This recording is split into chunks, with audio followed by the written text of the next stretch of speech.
Can I just ask you how you would have handled the Doklam crisis last summer differently to the present government? You've been very critical of the government, but could you be as specific as possible and tell us what your response have looked like? I don't have the details of Doklam, so I cannot answer how I would have handled it differently. What I can say to you is that Doklam is not an unrelated episode. It's not a one-off. It is not a border issue.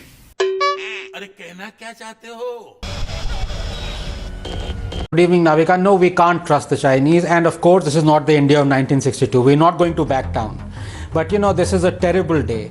And my sincere condolences to the bereaved families. We are paying an awful price for China's gamesmanship to change the narrative, where, as other panelists have also suggested, from Hong Kong to Taiwan to Europe to Australia to the US, the whole world wants revenge from China for devastating world health and economy. Of what I know, this was an unprovoked attack by a Chinese patrol and totally unconnected to the de-induction talks that were going on smoothly. And they came, as you said, with iron rods. We retaliated, we didn't back down, and there are casualties on both sides. You must understand that we have a disputed boundary with China thanks to the Brits, and this LAC runs 3,500 kilometers, even through lakes and mountains. Infiltrations, inductions are common given the badly demarcated border. But the sad part, Navika, is that since 2014, every such conflagration is blown up to mock and bring down Modi and India. To bring down Modi is still okay, do it. But to bring down India is treachery. The Congress and the communists and their chamchas and gamchas have transmogrified their hatred for Modi into hatred for India. Are we going to listen to the Congress that has traditionally kowtowed, a Mandarin word by the way, to China, from Rajiv blanking out coverage of Tiananmen massacre to Rahul meeting the Chinese ambassador during Doklam? Or are we going to listen to the Indian communists who zipped their blood-red lips on Chinese concentration camps that house more than 1 million Uyghur Muslims, who forbade anyone from setting up blood donation camps for our jawans during the 1962 Indo-China war, who worship Mao despite knowing the murdered 63 million of his own people? No, we are not. We will listen and pay heed to our armed forces because they save us, not electoral seats. They defund us, not China. You started off with the news about Rahul Gandhi and his ignorance. So what I really want to know is that who has Rahul Gandhi signed an agreement with? That he comes unarmed with facts on a daily basis. How is it that this guy doesn't know that our soldiers cannot use arms because of a 1996 agreement with China that says neither side can open fire guns or use explosives within 2 kilometers of the LAC? And who was the Prime Minister on April 11, 2005 when another Indo-China agreement was signed that affirmed the binding nature of the 1996 agreement? Let me assert that the last person and the last party imploring Modi to speak up should be him and his, given that both have been totally silent on thousands of incidents and issues the nation would have wanted them to speak on. And they maintain silence to this day on China occupying 640 square kilometers of eastern Ladakh during the UPA, as disclosed by the UPA's own Foreign Secretary Sham Saran. Or between 2010 and 2013, when China made nearly 600 incursions into the Indian side. Zipped.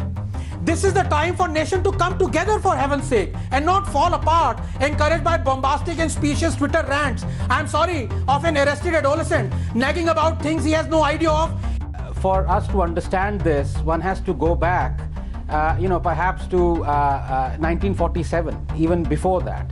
Ni hao, kowtow to Mao was our policy under Jawaharlal Nehru, and perhaps calling for the breakup of Ladakh was an obligation on part of the Congress in that MOU that it signed with the Communist Party of China back in 2008.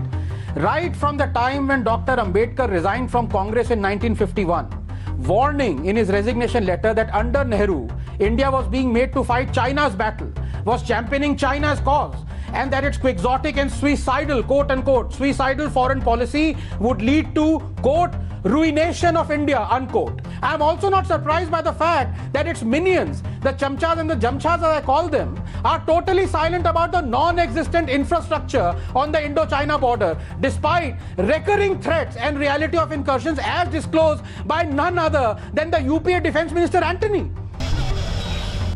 In between, lot of things happened. I have no hesitation to admit the reality. To admit the truth, I have no hesitation. Compared to India, in the area of building infrastructure. China is much advanced. Their infrastructure development is superior to India. We are only catching up. That is also history. Why? Independent India, many years as a policy on border, best defense is not to develop the border. So many years there was no construction of roads, airfields, nothing in the border areas. By that time, China continued to develop their infrastructure in the border areas. So as a result, now they have gone ahead of us. You see, before 2014, India and China were one nation. It is only when Modi took over the reins and he began drawing the border and shoring up the infrastructure, building roads and bridges. Horrible thing to do. Why should there be a border between India and China when we think the same as the Chinese? That India should break up into 1,000 pieces. Modi should resign. बीते 5 वर्षों में देश ने अपनी सीमाओं को सुरक्षित करने के लिए बॉर्डर एरिया में इंफ्रास्ट्रक्चर डेवलपमेंट को प्राथमिकता दी है। हमारी सेनाओं की दूसरी आवश्यकताओं जैसे फाइटर प्लेन्स, आधुनिक हेलीकॉप्टर, मिसाइल डिफेंस सिस्टम आदि पर भी हमने बहुत बल दिया है। नए बने हुए इंफ्रास्ट्रक्चर की वजह से खासकर एलएसी में अब हमारी पेट्रोलिंग की कैपेसिटी भी बढ़ गई है। पेट्रोलिंग बढ़ने की वजह से अब सतर्कता बढ़ी है और एलएसी पर हो रही गतिविधियों के बारे में भी समय पर पता चल रहा है। जिन क्षेत्रों पर पहले बहुत नजर नहीं रहती थी, अब वहां भी हमारे जवान अच्छी तरह से मॉनिटर कर पा रहे हैं, रिस्पॉन्ड भी कर पा रहे हैं।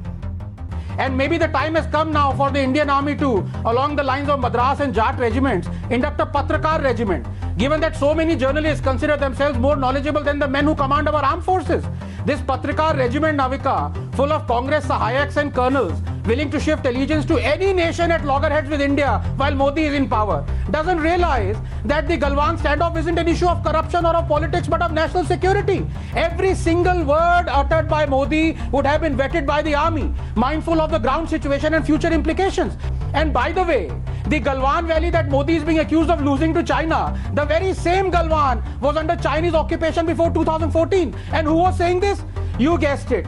These same colonels from the Patrakar regiment. I quote, "Since the 1962 war, China has extended its control over the entire Galwan River." End quote. Another one.